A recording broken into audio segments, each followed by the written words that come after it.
তার সংস্পর্শে যারা এসে গেছেন তাদের জীবন পরিবর্তন হয়ে গেছে। তারা আর আগের সুদখোর ছিলেন না, আগের ঘুষখোর ছিলেন না, কথা বলেন, হারামখোর ছিলেন না। তাদের জীবনের যে অন্যায় অপরাধগুলো করেছেন সেটা তারা আর করেন না। জীবনের এমন পরিবর্তন হয়ে গেল যে আমরা বুড়া হইয়া যাই, তারপর গুনাহ চিনি না, গুনাহ দেখলেও চিনি না। কিন্তু পৃথিবীতে একদল মানুষ এমন আছে যারা কিন্তু গুনাহ চোখে দেখে। সুবহানাল্লাহ বলেন।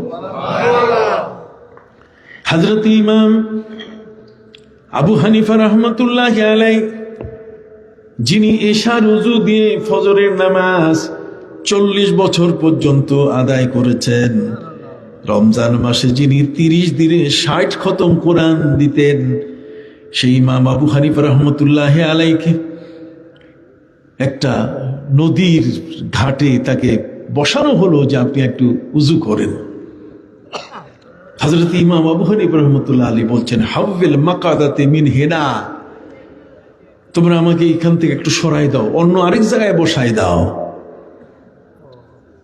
তাকে জিজ্ঞাসা করা হলো, ইমাম আবু হানিফা, এখানে তো উজুর পানি আছে, আপনি উজুর পানি ব্যবহার করতে পারেন, এখানে স্রোত আছে, আপনি পানি নিয়ে উজু করেন।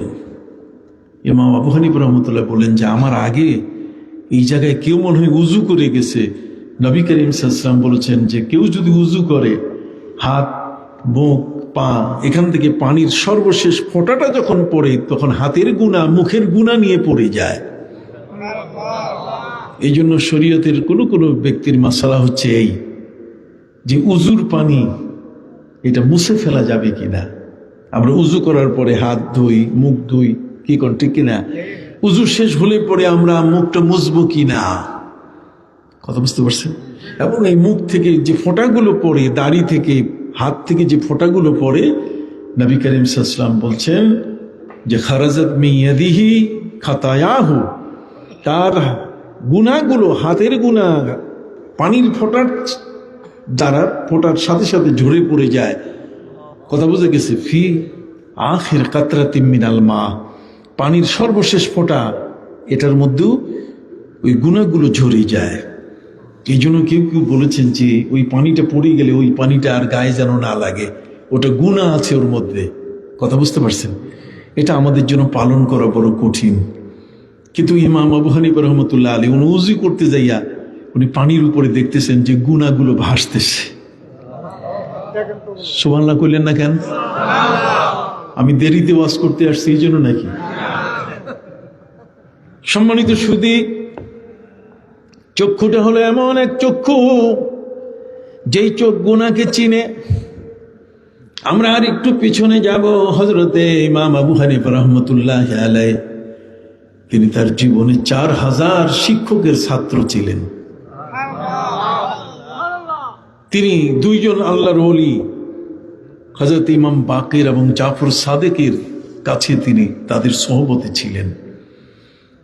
এই দুইজন ব্যক্তির সোহবতে থেকে 4000 শিক্ষক যাদের কাছে তিনি শিক্ষা গ্রহণ করছেন, সবার শিক্ষাটা পবিত্র হয় না। যে অঙ্ক আমাকে শেখালো, কিন্তু সেই অঙ্কের মধ্যে সুদ ঘুষের অঙ্ক শিখাইছে, তাহলে সেই অঙ্কের ফর্মুলাটা আমার জন্য পবিত্র ছিল না। আমি কি ঠিক বলেছি? পবিত্র কি? পড়ার মধ্যে কিছু পবিত্রতা অপবিত্রতা আছে। পড়ার মধ্যে অপবিত্রতা কি? আসেন আমি দেখাই দিই। পড়ার মধ্যে অপবিত্র হলো হাট্টিমা টিম টিম, ওদের খাড়া দুটি শিং, ওরা মাঠে পারে ডিম, হাট্টিমা টিম টিম। এই পড়াটা নিয়ে আমি ইউনিভার্সিটিতে স্যারের কাছে গেছি, বাংলা স্যারের কাছে, যে স্যার এটা কি বলতেছে? হাট্টিমা টিম টিম, ওদের খাড়া দুটি শিং, ওরা মাঠে পারে ডিম, হাট্টিমা টিম টিম। স্যার বলছি এটা আমিও বুঝি না। অথচ এটা ছাপাবার জন্য কত কোটি কোটি টাকা কি ব্যয় হয়েছে, কত কাগজ নষ্ট হয়েছে, কত কালি নষ্ট হয়েছে, কিন্তু হাট্টিমা টিম লেখা বাদ যায় নাই।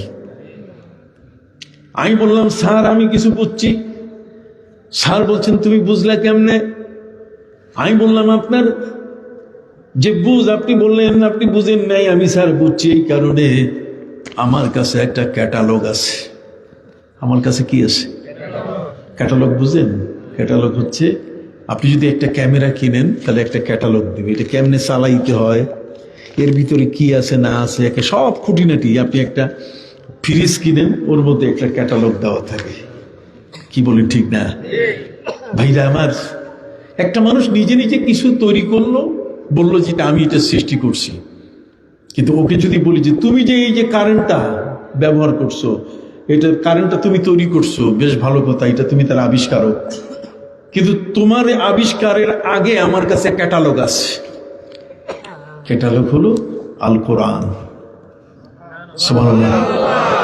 আমি তোমাকে আল কোরআনে দেখাবো তুমি যে ফর্মুলা ব্যবহার করেছো তার চেয়ে অনেক বড় ফর্মুলা কোরআন আমাকে দিয়েছে। ভাইরা আমার, আমেরিকার নিউ ইয়র্কের পাশে যে বিশাল সাগর, সেই সাগরটার নাম হলো আটলান্টিক। নাম কি? আটলান্টিক একটা সাগর। এই আটলান্টিক সাগর, এই আটলান্টিক সাগর সম্পর্কে গবেষণা করতে গিয়ে কোরআনের একটা আয়াত, এটা নিয়ে বিভ্রান্তির মধ্যে পড়ে গেল একজন বিজ্ঞানী, প্রফেসর মুর পল তার নাম। প্রফেসর মুর পল তিনি তার জীবনের শেষ বয়সে কোরআন পড়া শুরু করছেন। এর আগে যত ধর্মগ্রন্থ কম বেশি পড়ছেন, কিন্তু কোনোটাতে মজা পান নাই। কি পান নাই? কারণ ওগুলোতে সুর নাই। আর কোরআনের মধ্যে কি আছে? ওয়ারাত্তিলিল কুরআনা তারতিলা। কোরআনের কেরাত কত চমৎকার, কত বড় সংস্কৃতি আমাদের। উনি যত ধর্মগ্রন্থ পড়েছেন, কোন ধর্মগ্রন্থের মধ্যে কোনো স্বাদ পান নাই। রাতের বেলায় বালিশের পাশে বালিশ, অর্ধাঙ্গিনী স্ত্রী তাকে ডাক দিয়ে বলে, স্ত্রী রে, আমি তো পৃথিবীর বহু ধর্মের গ্রন্থ পড়লাম, কোনোটাতে মজা পাই নাই। মুসলমানের কোরআনটাকে একটু পড়ার সুযোগ হবে। তুমি যদি একজন হুজুর রেডি করতে পারো, আমাকে একটু কোরআনটা শোনাবে। স্ত্রী বলছে ঠিক আছে। হুজুর কোরআন পড়তে যাইয়া উনি সূরা তুর পড়ছে। কি পড়ছে? ওয়াত্তুর ওয়া কিতাবিম মাসতুর ফি রাক্কিম মানশুর। কথা কন না? এরপরে সামনের আয়াতের মধ্যে চলে এসছে ওয়াল বাহরিল মাসজুর। তুরের কসম, তুর পাহাড়ের কসম, বাইতুল মামুরের কসম, ফি রাক্কিম মানশুর, কোরআন যে তাকের মধ্যে সাজানো হয়েছে, লোহে মাহফুজের কসম। এরপরে আল্লাহ বলছেন ওয়াল বাহরিল মাসজুর, ফুটন্ত ফুটন্ত সাগরের পানির কসম। এই পর্যন্ত যাওয়ার সাথে সাথে এই প্রফেসর মুর পল তিনি ছিলেন পানি বিজ্ঞানী। পানি বিজ্ঞানের উপরে তিনি নোবেল পাইছেন। আছে না আমাদের দেশে নোবেল বিজয়ী? নোবেল পাইছেন উনি, কিন্তু ওনার নোবেলটা উনি পাইছেন কিসের উপরে? পানিটাকে গবেষণা করছেন যে পৃথিবীতে কোন সাগরে কোন পানি। মারাজাল বাহরাইনি ইয়ালতাকিয়ান বাইনাহুমা বারযাখুন লা ইয়াবগিয়ান। দুই সাগরের মাঝখানে আল্লাহ বেড়া দিয়েছেন, পার্টিশন সৃষ্টি করেছেন, আইল্যান্ড দিয়েছেন। এক সাগরের পানির সাথে আরেক সাগরের পানি কি মিলে না। আল্লাহ বলছেন যদি বড়লোক হইতে চাও, ওর নিচে ডুব দাও। ইয়াখরুজু মিনহুমাল লুলু ওয়াল মারজান, সেখান থেকে লুলু মারজান বের হয়ে যাবে। বহু কোটি কোটি টাকা দিয়ে দামি মাল, এটা অনেক টাকা দিয়ে বিক্রি করতে পারবে। সুবহানাল্লাহ বলেন। সম্মানিত সুধী, পৃথিবীতে কোন সাগরের পানি খার? খার মানে লোনা। আর কোনটা মিঠা পানির সাগর? পৃথিবীর কতগুলো হ্রদ আছে, কতগুলো হাওর আছে, বিল আছে, কতগুলো পুকুর আছে, এগুলোর উপরে গবেষণা করা মানুষ। পবিত্র কোরআনের সূরা তুরের উনি যখন পড়লেন ওয়াল বাহরিল মাসজুর, সমুদ্রের ফুটানো পানির কসম, উনি অবাক হয়ে গেলেন যে এই নোবেল আমার দরকার নাই। নোবেল ছিঁড়ে ফেলে দেওয়া হোক। আমার নোবেল এখন ছিঁড়ে ফেলতে হবে। তার মানে কোরআন বলছে সমুদ্রের ফুটান্ত পানি। আমি তো গবেষণায় কখনো বলি নাই, আমাকে নোবেল দিয়েছে বোকারা, কিন্তু নোবেলটাতে দেখে নাই যে আমি সমুদ্রের পানির অবস্থানটা কি, এটা ফুটন্ত পানি, এটা কি ঠান্ডা পানি না ফুটানো পানি। ফুটানো পানি বুঝেন, এটা গরম পানি, এটা ঠান্ডা পানি, এই তথ্য তো আমি দিতে পারি নাই, কাজেই আমার নোবেল আমাকে দেওয়াও তাদের ঠিক হয় নাই। বাস প্রফেসর মুরপোর তিনি এখন চিন্তা করলেন, কোরআন বলছে ওয়াল বাহারিল মাসজুর, সমুদ্রের ফুটন্ত পানির কসম, তাহলে সমুদ্রের পানি ফুটাইতে গেলে সমুদ্রের তলে কি লাগবে? আগুন লাগবে। তাহলে আগুন লাগলে নিশ্চয়ই সমুদ্রের নিচে চুলা আছে, এই চুলাটা বাইর করতে হবে। সুবহানাল্লাহ বলেন। পবিত্র কোরআন তাকে নিয়ে গেল কোথায়? সমুদ্রের তলদেশে। আল্লাহ বলছেন ওয়াল বাহারিল মাসজুর, সমুদ্রের ফুটান্ত পানির কসম।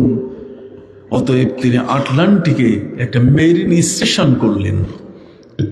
মেরিন ইঞ্জিনিয়ার যারা পানি নিয়ে গবেষণা করে, মেরিন স্টেশন করে 100 জন ছাত্রকে তিনি বললেন, পাইপ ঢুকাও, চুলা বাইর করো। চুলা বাইর করতে হবে, সাগরের তলে চুলা, এটা কোন জায়গায়?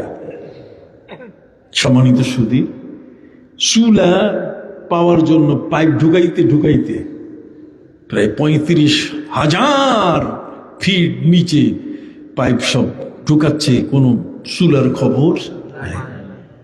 প্রফেসর মুরপোর্টকে তার 100 জন মেরিন ইঞ্জিনিয়ার ছাত্ররা বলছে যে স্যার, এটা ব্যর্থ চেষ্টা, পানির নিচে চুলা আছে, সমুদ্রের নিচে চুলা আছে, স্যার এটা পাইলেন কই? এটা আমি কোরআনে পেয়েছি, মুসলমানের কোরআন মিথ্যা বলে নাই। পবিত্র কোরআন মজিদে আল্লাহ বলছেন ওয়ামান আসদাকু মিনাল্লাহি হাদিসা ওয়ামান আসদাকু মিনাল্লাহি কিলা। কোরআনের মধ্যে এই মহাসত্য কথা কে বলবে? এক আল্লাহ ছাড়া। অতএব মিথ্যা নয়। তোমরা পাইপ ঢুকাও, আমি একটু ঘুরে আসি, যেই দেশে কোরআন নাজিল হয়েছে ওই দেশে একটু এটার তাফসীর, এটার ব্যাখ্যাটা একটু জেনে আসি। তিনি আবার সফর শুরু করলেন আরবে, মদিনা মুনাওয়ারায়। যারা কোরআনের তাফসীর করেন তাদের সাথে যোগাযোগ করার পরে তিনি জানতে পারলেন যে কোরআন যা বলেছে সত্য, নিচে চুলা আছে। কই কেমনে?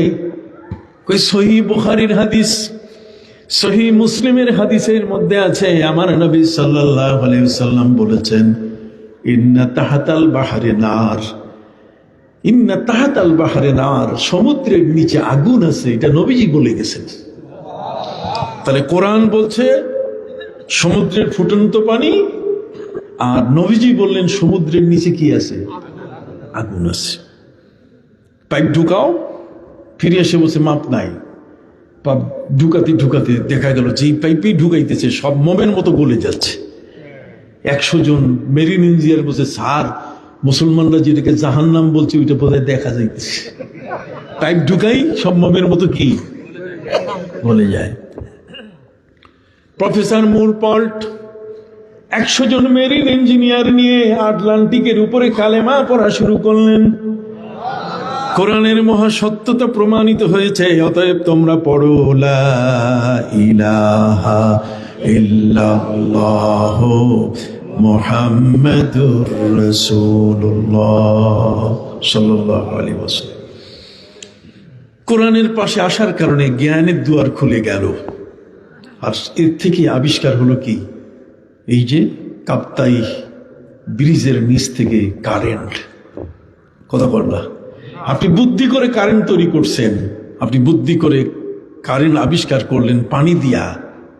আপনি বলছেন এটা আবিষ্কার করছি আমি, আর আমি বলবো আমার কাছে ক্যাটালগ আছে। আমার ক্যাটালগ আপনার আবিষ্কারের 1400 বছর আগে বলে দিয়েছে ইন্না তাহাতাল বাহরে নার, পানির মধ্যে আগুন মিশানো আছে, কাজে বিদ্যুৎ তৈরি করা যাবে। তাহলে আমার ক্যাটালগ বলতেছে বিদ্যুৎ কি তৈরি করা যাবে, এবং সেটা পানি থেকে। আপনি আবিষ্কার করছেন, ভালো কথা। তা আপনি তো একটু আবিষ্কার করেছেন, আর আমার কোটি কোটি বিশ্ব জগৎ সমূহে যা আছে, মা ফররাতনা ফিল কিতাবি মিন শাই, আমি কোরআনের মধ্যে কোনো কিছুর আলোচনা বাকি রাখি নাই। আপনি কি বুঝতে পারছেন? বন্ধুরা আমার, পৃথিবীর মধ্যে কার সাথে আপনার উঠা হবে, বসা হবে, কার সাথে আপনি কি পাবেন, ভালো পাবেন না মন্দ পাবেন, আল্লাহ পাক রব্বুল আলামিন পৃথিবীর জীবনটাকে এত ছোট করে দিয়েছেন। পৃথিবীটা লম্বা হতে পারে, কিন্তু আমার হায়াতটা অত লম্বা হয় নাই। কথা বল। বাবা আদম আলাইহিস সালাম তিনি বেঁচে ছিলেন 960 বছর। নূহ নবী পৃথিবীর মধ্যে বেঁচে ছিলেন 1340 বছর। আর যুলকারনাইন তিনি পৃথিবীতে বেঁচে ছিলেন 1650 বছর। আপনি চিন্তা করতে পারেন, আমরা এরকম হায়াত পাইলেই আজরাইলরে বলতাম যে তুই মাঝে মাঝে দেখা করতে এসে মিষ্টি খাওয়াই দিব। মানুষ মরিতে চাহি না আমি, তবু মরিতে হয়, যেতে নাহি দিব তবু যেতে দিতে হয়। কথা বুঝতে পারছেন? আমার জন্য পৃথিবীর অবস্থান ছোট, কিন্তু পৃথিবীটা তো অনেক বড়। বাবা আদম থেকে পর্যন্ত 10,500 মানুষ বাস করতে করতে এই পর্যন্ত আসতেছেন, আরো কিয়ামত পর্যন্ত চলতেই থাকবে। এখন আপনি আপনার এই ছোট্ট জীবনটাতে যাতে আখিরাতের জীবনে ভালো থাকতে পারেন, এই জন্য আপনাকে একজন ভালো বন্ধু বেছে নিতে হবে। এই ভালো বন্ধু যদি আপনি বেছে না নেন, তাহলে কিয়ামতের ময়দানে দেখবেন যে আবু বকর সিদ্দিক নবীজির সাথে হাউজে কাউসারে পানি খাইতেছে, আর আপনারা বলতেছে সর শোকান শোকা, চলে যা, দূরে যা, সরে যা, পৃথিবীর মধ্যে তোমার আমলটা ভালো ছিল না। তাহলে আপনি বন্ধু হিসেবে গ্রহণ করবেন কাকে? কথা বুঝছেন? আবু বকর সিদ্দিক তিনি বন্ধু হিসেবে গ্রহণ করছেন আমার নবীকে, আমার নবীর উম্মত তিনি, ঠিক কিনা? সাহাবায়ে কেরাম নবীর সোহবত, নবীর ভালোবাসা গ্রহণ করছেন। আল্লাহ বলছেন ইয়া আইয়ুহাল্লাযীনা আমানুত্তাকুল্লাহা ওয়া কুনু মা'আস সাদিকিন। ভালো মানুষের সঙ্গী তোমরা হও। এই ভালো মানুষের সঙ্গী হলে পরে জীবন বদলে যাবে। শুধু আপনার জীবন নয়, আমাদের টার্গেট হলো জান্নাতুল ফিরদাউস। কথা বল না? শুধু মানুষ নয়, পশু পশু যদি কোনো একজন ইমানদার ব্যক্তির সাথে ভালোবাসা সৃষ্টি করে, তাহলে সেও আল্লাহর জান্নাতে যাবে। একটা পশুও যদি একজন ভালো ব্যক্তির সাথে তার ভালোবাসা তৈরি করে, তাহলে সেই পশুটাও কি জান্নাতে যাবে। আমি আজকে আপনাদেরকে কতগুলো উদাহরণ দিব, খুব ভালো করে মনে রেখে যাবেন, জীবনে কাজে লাগবে। সম্মানিত সুধী, আসুন প্রাণী জগতের ভালোবাসা, যে প্রাণীরা আল্লাহর জান্নাতে যাবে, সেই প্রাণীরা একটি ভালোবাসার উপরে তাদের অবস্থান। যেমন হযরতে নবী সালেহ আলাইহিস সালাম, নবী সালেহ আলাইহিস সালাম কাবা ঘর, আল্লাহর ঘর, আল্লাহর ঘর তওয়াফ করেছেন। সমস্ত নবী 1,24,000 অথবা 2,24,000 নবী কাবা ঘর, রসুল যারা তারা তওয়াফ করছেন, কিন্তু 2 জন নবী তওয়াফ করতে পারেন নাই। 2 জন নবী কাবা ঘরের কাছে আসতে পারেন নাই। এই 2 জন নবীর মধ্যে একজন হলেন হযরতে হুদ আলাইহিস সালাম, আরেকজন হলেন হযরতে সালেহ আলাইহিস সালাম। হুদ আলাইহিস সালাম যেই সম্প্রদায়ের নবী হয়ে এসেছেন, সেই সম্প্রদায়টা ছিল খুবই একটা দুষ্ট সম্প্রদায়। এটার নাম হলো আদ। কি? ওয়া ইলা আদিন আখাহুম হুদা فقال يا قوم اعبدوا الله ما لكم من إله غيره। হযরত হুদ আলাইহিস সালাম কে পাঠানো হয়েছে আদ জাতির কাছে। তিনি আদ জাতিকে বললেন, আসো, আল্লাহ ছাড়া কোনো মাবুদ নাই, তাকে মানো। কিন্তু তার প্রতি এত অত্যাচার করছে, যিনি ওদেরকে রেখে কাবা ঘরে পর্যন্ত আসতে পারেন নাই, যে আসলে নষ্ট হয়ে যাবে। আর একজন হলেন হযরতে সালেহ আলাইহিস সালাম। আল্লাহ বলছেন ওয়া ইলা সামুদা আখাহুম সালিহা ফাকালা ইয়া কওমি ইবুদুল্লাহ মা লাকুম মিন ইলাহিন গায়রুহু। হযরত সালেহ আলাইহিস সালাম তার কওমকে বললেন, সামুদ জাতিকে বললেন, আদ এবং সামুদ জাতি, কথা বল না, সামুদ জাতিকে তিনি বললেন, আল্লাহ ছাড়া আর কারো ইবাদত করা যাবে না, আসো। এরা হযরতে সালেহ আলাইহিস সালামকে বলেন, সালেহ, তোমার প্রতি ঈমান আনবো আমরা, কিন্তু একটা শর্ত। আর সেই শর্ত হলো, ওই যে পাহাড়, সেই পাহাড়ের ভিতর থেকে যদি একটা উষ্ট্রি বাইর করতে পারো, একটা উষ্ট্রি, একটা মাদি উট, এটাকে যদি বের করে আনতে পারো, আর বের হওয়ার পরেই সে বাচ্চা জন্ম দিবে, আর বাচ্চারা জন্ম নিয়ে মায়ের মতো বড় হবে। তুমি যদি বাইর করতে পারো, আনতে পারো, তাহলে ঈমান আনবো। কন্ত কারবার, বাচ্চা পেটে রাখতেও তো 10 মাস 10 দিন লাগে। আপনার কেন জানি কথা বলতেছেন না? চলে যাবেন? একটি শিশু পেটের মধ্যে রাখতে গেলেও কি লাগে? সময় লাগে। এটা তো জন্ম নিতে হবে, 40 দিন পর পর এটার পরিবর্তন আসে। মানুষের, প্রাণী জগতেরও এরকম কিছু কিছু পরিবর্তন আছে। অতএব জাতি কত খারাপ, কত কঠিন এবং কত নিকৃষ্ট। হযরতে সালেহ আলাইহিস সালামের মতো একজন নবীকে এত ব্যস্ত করে ফেলেছিল যে তিনি কাবা ঘরটা পর্যন্ত দেখতে আসতে পারেন নাই। 2 জন নবী তাদের জীবনে নসিব হয়নি কাবা ঘর। হযরতে নবী সালেহ আলাইহিস সালাম বললেন, ঠিক আছে, ঈমান আনবে তো? কয়, আনবো। তিনি আল্লাহর কাছে সেজদায় পড়ে গেলেন যে, আল্লাহ, পাহাড় থেকে একটু উষ্ট্রি বাইর করে দেন। আমার আল্লাহ বলছেন, হ্যাঁ সালেহ, তুমি আমার নবী, তুমি আমার পরিচয় তাদের কাছে তুলে ধরার জন্য ওদের দাবিটাকে তুমি পূরণ করতে গিয়ে আমার কাছে আবেদন করেছো, যাও। আমি নির্দেশ দিয়ে দিলাম, পাহাড়ের দিকে তাকাও, উষ্ট্রি বের হয়ে গেছে। পাহাড় উষ্ট্রি বের হয়ে গেছে, বড় হইয়া বের হইয়া আসছে, আবার বাচ্চা দিছে, বাচ্চা মায়ের মতো বড় হয়ে গেছে। হযরতে সালেহ আলাইহিস সালাম বলে, এই উষ্ট্রি যেটা আছে এটা আল্লাহর নিদর্শন। ইয়া কওমি, হে আমার সম্প্রদায়, নাকাতুল্লাহি আয়াতুল লাকুম ফাযারুহা, এটা হচ্ছে আল্লাহর উষ্ট্রি, এটা আল্লাহ বের করে দিয়েছেন। অতএব তোমরা ভয় করবে, এটার গায়ে হাত দিবে না। ওরা শয়তানি করা শুরু করলো। এই উষ্ট্রিটা যত বড় একটা পাহাড়ের মতো উঁচা, এটা খাইতে যাইয়া ওদের আম গাছের পাতা, ওদের জাম গাছের পাতা সব খাইয়া শেষ।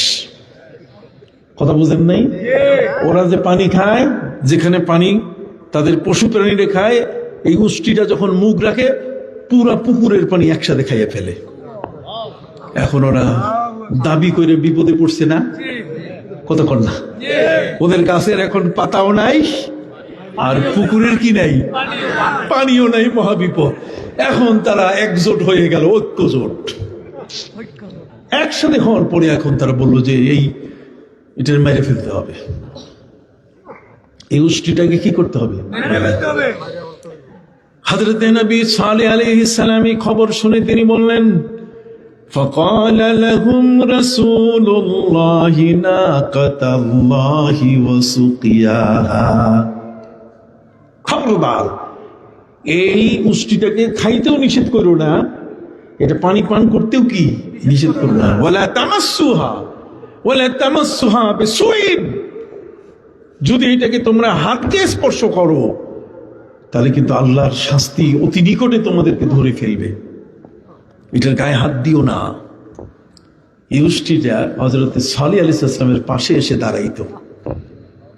হযরত সালেহ আলাইহিস সালাম তাকে আদর করত, আর উষ্ট্রিটাও হযরত সালেহ আলাইহিস সালামের গায়ে কখনো জিহ্বা দিয়ে, তার নবী হিসেবে তার গায়ে নিজের মুখ দিয়ে চাটত। সমান একটা ভালোবাসা তৈরি হয়ে গেছে।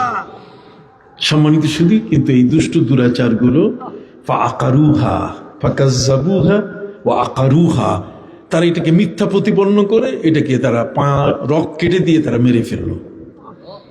আল্লাহ বলছেন, আমি আর সারি নাই। ফাদামদামা আলাইহিম রাব্বুহুম বিযামবিহিম ফাসাওয়াহা ওয়ালা ইয়াখাফু উকবাহা। ওরা জানে না এই উষ্ট্রির গায়ে হাত দিলে কি পরিণতি হয়ে যাবে। আল্লাহ বলছেন, আমি এমন ভাবে ঝড়ো হাওয়া, দমকা হাওয়া দিয়ে দিলাম, আর এত কঠিন আওয়াজ দিয়ে দিলাম, কান ফেটে সবগুলো একের জীবন থাকা অবস্থায় মৃত হয়ে গেল, প্রত্যেকটাই মারা গেল, একজনও আর নাই। কতক্ষণ সম্মানিত, এই যে উষ্ঠিটা, এটা হযরত সালেহ আলাইহিস সালামের সাথে ছিল, কিন্তু সেই উষ্ঠিটাকে মেরে ফেলছে।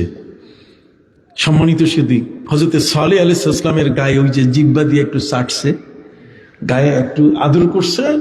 কিতাবের মধ্যে লিখছে এই যে এতটুকু নবীর সাথে তার মহব্বত তৈরি হয়েছে, এই কারণে আল্লাহ তাআলা ওই উষ্ঠিটা ওরা মেরে ফেললেও কিয়ামতের ময়দানে হযরত সালেহ আলাইহিস সালামের সাথে আল্লাহর জান্নাতে প্রবেশ করবে। আপনি বুঝতে পারছেন? একজন ভালো কারো সাথে যদি আপনার সম্পর্ক হয়, ইয়াউমা ইয়াউদ্দু যালিমু আলা ইয়াদাইহি ইয়াকুলু ইয়া লাইতানি ইত্তাখাযতু মা'আর রাসূলি সাবিলা। কিয়ামতের ময়দানে প্রত্যেকেই এই সমস্ত মানুষগুলো হাতের নখের চামড়াগুলো কাটবে আর বলবে, হায়, নবীর সাথে যদি সম্পর্ক করতাম তাহলে জীবনটা কত ভালো হতো।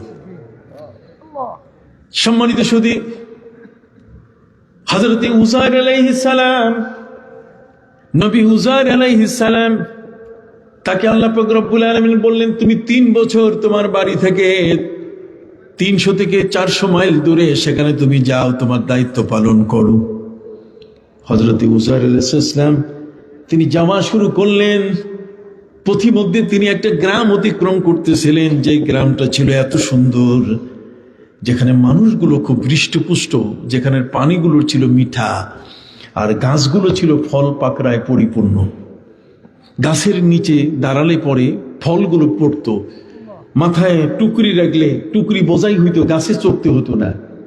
আর পানিগুলো এত সুস্বাদু যে পানির মধ্যে কোনো ব্যাকটেরিয়া, পানির মধ্যে কোনো আর্সেনিক, কথা বলেন না কেন, পানির মধ্যে কোনো আর্সেনিক ব্যাকটেরিয়া কিছুই ছিল না। ফলে মানুষগুলো সুস্থ, চমৎকার। হযরত উযাইর আলাইহিস সালাম সেখানে 3 দিন 3 রাত থাকার পর তিনি চলে গেলেন তার সেই গন্তব্যে। কথা বুঝতে পারছেন? 3 বছর পর ফেরার পথ সময় তার মনে হলো যে আমি ওই গ্রামটায় আবার 3 দিন থেকে যাব। তিনি এসে দেখলেন সেই গ্রামটা আর নাই, গ্রামটা ধ্বংস হয়ে গেছে। গ্রামে কতগুলো ঝাউ গাছ দাঁড়িয়ে আছে।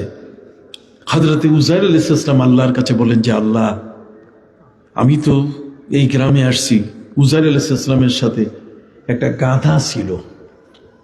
কি ছিল? গাধা। আর একটু জোরে কর না। গাধা। গাধা ছিল আর কিছু খাবার ছিল। উযাইর আলাইহিস সালাম সেই গ্রামে এসে তিনি দেখলেন গ্রামের কোনো চিহ্ন নাই। আল্লাহর কাছে তিনি বললেন, মাবুদ, আমি কি ম্যাপে ভুল করছি? আমার জিপিএস কি ভুল করছে? আমার নেভিগেশন কি ভুল করছে যে আমি এখন এক রাস্তা থেকে আরেক রাস্তায় চলে গেছি? এখানে তো একটা গ্রাম ছিল। আল্লাহ বলছেন, হ্যাঁ, এখানে একটা গ্রাম ছিল, তুমি ঠিক ম্যাপের উপরে আছো, ঠিক রাস্তায় তুমি আছো। উযাইর, হযরতে নবী উযাইর আলাইহিস সালাম বলছেন, যদি এক রাস্তায় ঠিক জায়গায়, গ্রামের ঠিক ডেস্টিনেশনে যদি আমি এখানে এসেই থাকি, তাহলে গ্রামটা কোথায় গেল মাবুদ? 3 বছর মাত্র গ্রাম নাই।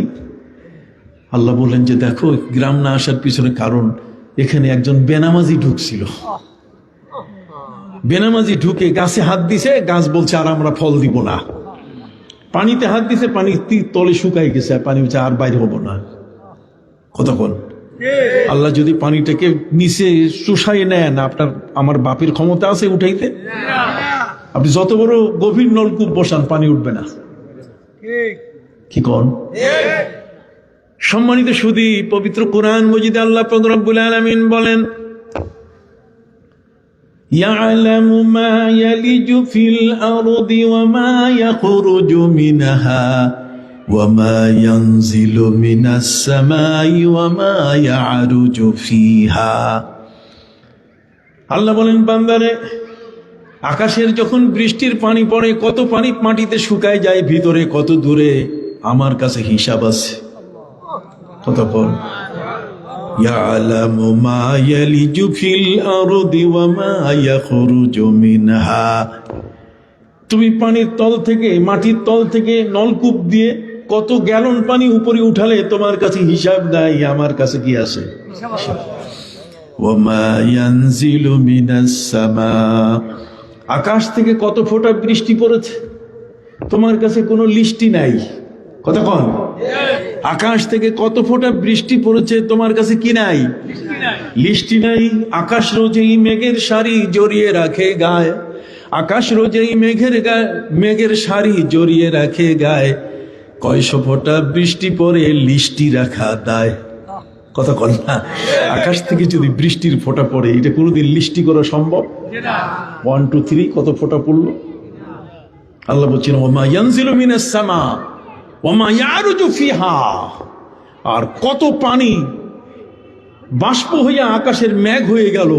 আল্লাহ বলছেন তুমি জানো না, আমি কি জানি। জানার মালিক কে? আল্লাহ। হযরত উযায়ের আলাইহিস সালামকে বলেন, উযায়ের, একজন বেনামাজি ঢুকেছিল এই গ্রামের মধ্যে। বেনামাজি গাছে হাত দিয়েছে, গাছ ফল পাকড়া দেওয়া বন্ধ করেছে। বেনামাজি পানিতে হাত দিয়েছে, পানি কি তলে চলে গেছে, শুকাই গেছে। হযরত উযায়ের আলাইহিস সালাম বলেন যে আল্লাহ, আপনি কি আমাকে এই নিদর্শন দেখাতে পারেন?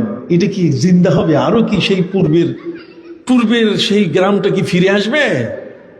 আল্লাহ বলছেন অবশ্যই, আমি চাইলে আসবে। কয় কি করে সম্ভব? এখন তো ঝাউ গাছ, কয়েকটা গাছ দাঁড়ায় আছে। আল্লাহ বলছেন তাহলে